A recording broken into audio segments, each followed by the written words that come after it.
Chris, you use the term the necessity of culture quite often. What do you mean by that? By the necessity of culture, I mean that we have to place culture back at the center of what is the human endeavor.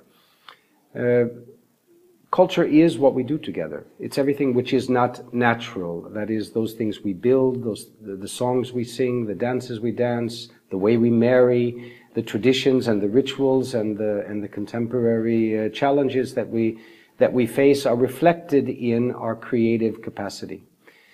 Without culture, all of the other so-called endeavors, human endeavors, the social, the economic, the political development, is actually quite meaningless. So the necessity of culture is to place it as a fourth pillar of our society, that it's integrated with our economic, social, and political development. If we put it this way, the kind of challenges that we're facing right now, where are we in the world today? Well, one of the things that we're sure about is that we have a major environmental challenge, that environmental change and due to human intervention, technology, sustainability are major key words for us. We also have a significant reduction in democratic participation. We see in our Western societies that people are no longer voting. They're not engaging in political parties in the same way as they used to do before, and there is a kind of apathy that grows. We also see an increased fear of immigration, Islamophobia, cultural and sensual introversion, increasing nationalism, at least for a certain part of our populations, and finally, shifts of economic production power from our Western societies to Asia, to Africa, to Latin America. Now, with these challenges, the only thing that we really have as a tool in order to meet them is the tapestry which is us, what we do together, how we learn, how we teach, how we pass on information, and how we change our perspective.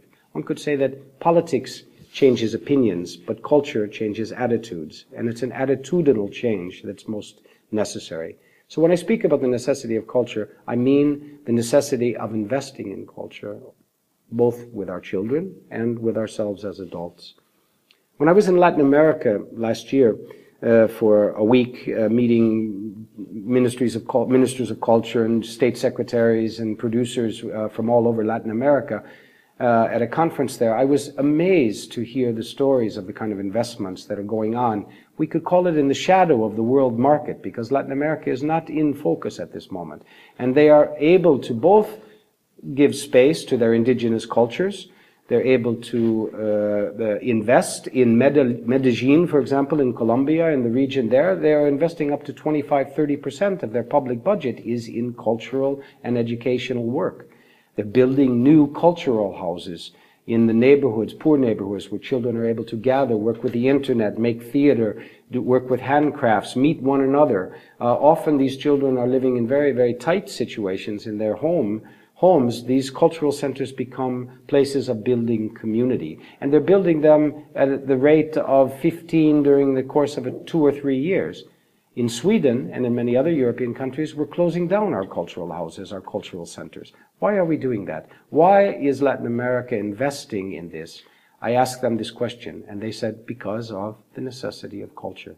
That they know that the only way they can meet the challenge is by helping to change attitudes, and they have to create circumstances. They have to invest in animators, cultural animators, who will encourage people to find new ways of building communities. I think that this is what, for me, is the necessity of culture.